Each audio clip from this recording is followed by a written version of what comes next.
Ayan po mga guys. Sisilaban niya yung kawayan. Ayan.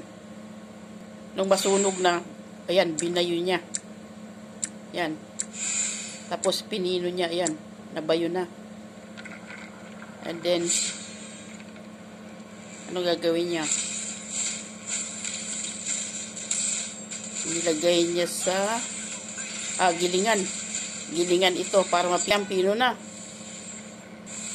Hinaluan niya ng harina.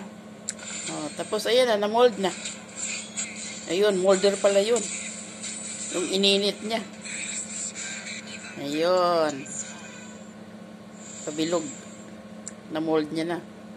Tapos pinirito niya sa maraming mantika. Oh wow, pancake yata ito. Pancake and dating. Ayun. Kinain niya na. Galing ni Tatang eh.